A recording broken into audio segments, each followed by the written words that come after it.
جب ہم کھانا کھاتے ہیں تو اکثر یہی سوچتے ہیں کہ یہ جسم کو توانائی دینے کا ایک سیدھا سادہ عمل ہے، لیکن سچ پوچھیں تو اس سادہ سے عمل کے پیچھے ایک بہت ہی پیچیدہ اور سچ کہوں تو ایک حیران کن دنیا چھپی ہوئی ہے۔ آج ہم اسی اندرونی دنیا کا ایک سفر کرنے والے ہیں اور یہ دیکھنے والے ہیں کہ کھانے کا صرف ایک لقمہ ہمارے جسم کے اندر کیا کیا کمالات دکھاتا ہے۔ تو چلیں اس میں تھوڑا گہرائی میں اترتے ہیں۔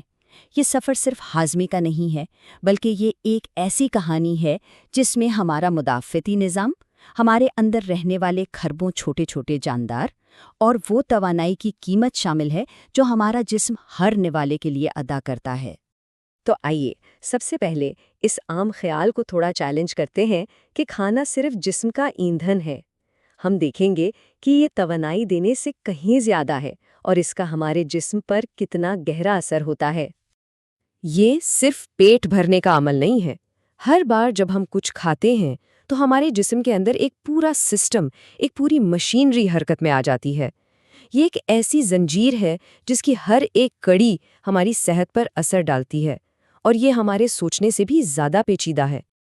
اچھا، تو ہمارے سفر کی پہلی منزل ہے ہمارا مدافعتی نظام۔ یہ ہمارے جسم کا محافظ ہے نا؟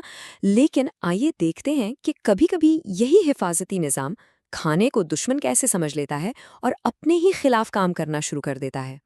اس حالت کو سیلیاک ڈیزیز کہتے ہیں۔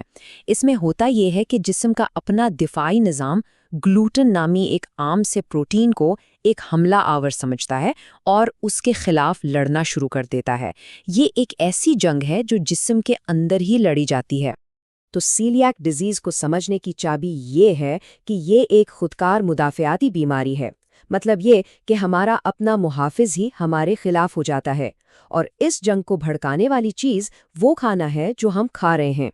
یہ سلائیڈ اس پورے عمل کو بہت اچھے طریقے سے دکھا رہی ہے۔ گلوٹن کھانے سے لے کر غذائی اجزاء جذب نہ ہونے تک یہ 4 مراحل بتاتے ہیں کہ کیسے ایک عام سا پروٹین جسم کے لیے تباہ کن ثابت ہو سکتا ہے، جس سے غذائیت کی کمی اور دوسرے سنگین مسائل پیدا ہو سکتے ہیں۔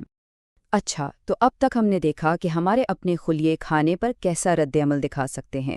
اب چلتے ہیں ان کھربوں چھوٹے چھوٹے جانداروں کی طرف جو ہمارے اندر رہتے ہیں۔ یہ ہمارے ہاضمے کے عمل میں صرف خاموش تماشائی نہیں ہے، بلکہ بہت اہم کھلاڑی ہیں۔ یہ تعداد دیکھیں، 100 خرب۔ جی ہاں، یہ ہماری آنتوں میں موجود مائکروبس کی تعداد ہے۔ یہ ہمارے اپنے انسانی خلیوں سے بھی کہیں زیادہ ہیں۔ ہمارے اندر ایک پوری کائنات آباد ہے نا دلچسپ بات؟ انہیں گٹ مائکروبائیوٹا کہا جاتا ہے، اور یہ ایک زندہ، سانس لیتے ہوئے عضو کی طرح کام کرتے ہیں۔ یہ وہاں بیٹھے نہیں رہتے، بلکہ یہ فیصلہ کرنے میں مدد کرتے ہیں کہ ہمارے کھانے سے کتنی توانائی نکالی جائے گی اور کتنی ذخیرہ کی جائے گی۔ یہ ایک بہت اہم سوال ہے۔ کیا یہ واقعی ہماری صحت اور وزن پر اتنا گہرا اثر ڈال سکتے ہیں؟ چلیں دیکھتے ہیں کہ سائنس ہمیں اس بارے میں کیا بتاتی ہے۔ اب یہ تحقیق واقعی بہت دلچسپ ہے۔ سائنسدانوں نے کیا کیا کہ جراثیم سے پاک چوہوں میں انسانوں کے مائکروبز منتقل کیے۔ نتیجہ، چوہوں نے اپنے ڈونر جیسا جسم اپنا لیا، چاہے ان کی خوراک بالکل ایک جیسی ہی کیوں نہ تھی۔ اس سے پتہ چلتا ہے کہ ہمارے مائکروبز ہمارے میٹابولزم کو کس حد تک کنٹرول کر سکتے ہیں۔ لیکن یہاں ایک اہم سائنسی نقطہ یاد رکھنا بہت ضروری ہے۔ چوہوں پر کی گئی تحقیق ہمیشہ سیدھی انسانوں پر لاگو نہیں ہوتی۔ جیسا کہ یہ میز دکھا رہی ہے، ہمارے میٹابولزم میں فرق موجود ہے، اس لیے نتائج کو حتمی سمجھنے میں احتیاط برتنی چاہیے۔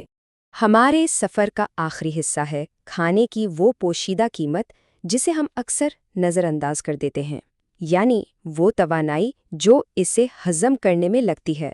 جی ہاں، کھانا ہضم کرنے میں بھی توانائی خرچ ہوتی ہے۔ اسے کہتے ہیں تھرمک ایفیکٹ آف فوڈ یا TEF۔ یہ وہ قیمت ہے جو ہمارا جسم ہر کھانے کے بعد ادا کرتا ہے۔ یوں سمجھ لیں کہ ہر کھانے کا اپنا الگ انرجی بل ہوتا ہے، اور یہ چارٹ اس فرق کو بالکل صاف دکھاتا ہے۔ دیکھیں، چربی کو ہضم کرنے میں صرف 0 سے 3% توانائی لگتی ہے، کاربوہائیڈریٹس میں 5 سے 10%، لیکن پروٹین کو دیکھیں، اسے ہضم کرنے میں 20 سے 30% توانائی خرچ ہوتی ہے۔ یہ بہت بڑا فرق ہے۔ اس کا سیدھا سادہ مطلب یہ ہے کہ تمام کیلوریز برابر نہیں ہوتیں۔ پروٹین سے ملنے والی کیلوریز کو استعمال کرنے کے لیے جسم کو زیادہ محنت کرنی پڑتی ہے۔ مطلب یہ کہ جسم میں خالص توانائی کم جمع ہوتی ہے۔ تو ہم نے 3 اہم چیزیں دیکھیں: ہمارا مدافعتی نظام، ہمارے مائکروبیل ساتھی اور ہاضمے کی پوشیدہ قیمت۔ آئیے اب ان سب کو جوڑ کر دیکھتے ہیں کہ اس کا ہماری صحت کے لیے اصل مطلب کیا ہے۔ یہ 3 نکات ہمارے کھانے کے تجربے کی بنیاد ہیں۔ یہ ہمیں بتاتے ہیں کہ ہر شخص کا جسم کھانے پر مختلف طریقے سے رد عمل ظاہر کرتا ہے۔ یہ صرف کیلوریز گننے کا کھیل نہیں ہے۔ اصل بات یہ ہے کہ صحت کو سمجھنے کے لیے ہمیں اپنے اندر کے اس منفرد نظام کو سمجھنا ہوگا۔ ہر جسم ایک الگ کہانی ہے، اور اس کہانی کو سمجھنا ہی حقیقی صحت کی طرف پہلا قدم ہے۔